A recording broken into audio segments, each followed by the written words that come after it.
कांग्रेस ने 43 लोकसभा उम्मीदवारों की दूसरी लिस्ट जारी कर दी है। इसमें मध्य प्रदेश, असम, राजस्थान और उत्तराखंड समेत 6 राज्यों की सीटें शामिल हैं। छिंदवाड़ा से नकुल नाथ, जालौर से वैभव गहलोत और असम की जोरहाट सीट से गौरव गोगोई को टिकट मिला है। उत्तराखंड के अल्मोड़ा सीट से प्रदीप टम्टा उम्मीदवार बनाए गए हैं। कांग्रेस अब तक 82 नामों का ऐलान कर चुकी है। इनमें 10 सामान्य वर्ग से हैं, 13 ओबीसी उम्मीदवार हैं, एससी समुदाय से 10 हैं और एसटी वर्ग से 9 उम्मीदवार बनाए गए हैं। मुस्लिम उम्मीदवार 1 है।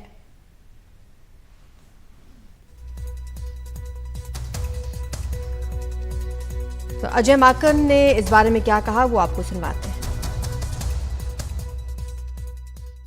आज 43 कैंडिडेट्स की घोषणा करी है, जिसमें असम से 12, गुजरात से 7, मध्य प्रदेश से 10, राजस्थान से 10, उत्तराखंड से 3 और दमन एंड दीव से 1 कैंडिडेट की घोषणा करी है। तो कुल 43 कैंडिडेट्स हैं।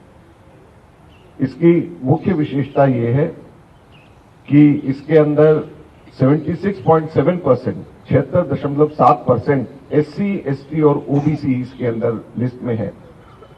और युवाओं की अगर बात करें, कम उम्र के लोगों की अगर बात करें, तो इतने ही 76.7% यानी 43 में से 33 लोग 60 वर्ष से कम है।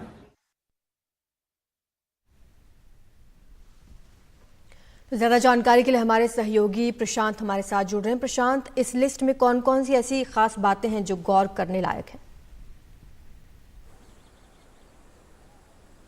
जी देखिए, पहला जो आपने बताया, अभी अजय माकन को भी आपने सुना, वो बता रहे थे कि किस तरीके से सामाजिक समीकरण का ख्याल रखा गया है और उसमें अगड़ी जाति के लोगों को के अलावा जो मुख्य फोकस है वो ओबीसी, एससी, एसटी और अल्पसंख्यक समुदाय के भी एक कैंडिडेट हैं। जो कल सूची जारी की गई है, दूसरी सूची जारी की गई है, उसमें वो बता रहे थे कि किस तरीके से सामाजिक ताने बाने को ध्यान में रखकर इस सूची को जारी किया गया है, उम्मीदवारों का फैसला किया गया है।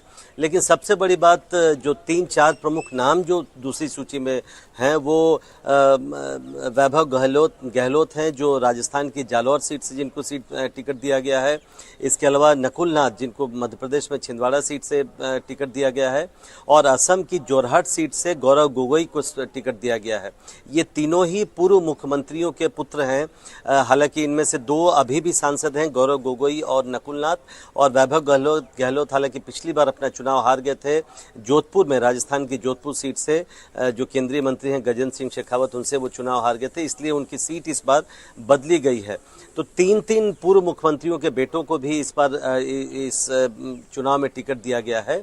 और कल जब ये सूची आई तो सबकी नज़र इस बात पर थी कि राजस्थान और मध्य प्रदेश से खासकर ये उम्मीद की जा रही थी कि सचिन पायलट, अशोक गहलोत, कमलनाथ, दिग्विजय सिंह और इस भंवर जितेंद्र सिंह सरीखे नेताओं को क्या चुनाव में टिकट दिया जाएगा, उनको चुनाव मैदान में उतारा जाएगा, क्योंकि बार बार इस तरह की बात आ रही है कि दिग्गज नेताओं को भी चुनाव लड़ना चाहिए ताकि बीजेपी को चुनौती दी जा सके। तो कल जो 10-10 नाम आए हैं राजस्थान और मध्य प्रदेश से, उसमें इन लोगों के नाम नहीं है। तो अब ये पता नहीं चल पाया है कि क्या इन लोगों को मैदान में उतारा जाएगा या नहीं, क्योंकि ज़्यादातर इनमें से नेताओं ने ये कह दिया है कि वो चुनाव नहीं लड़ना चाहते, वो संगठन में उनको समय देना होगा, तो इसलिए वो चुनाव नहीं लड़ सकते हैं।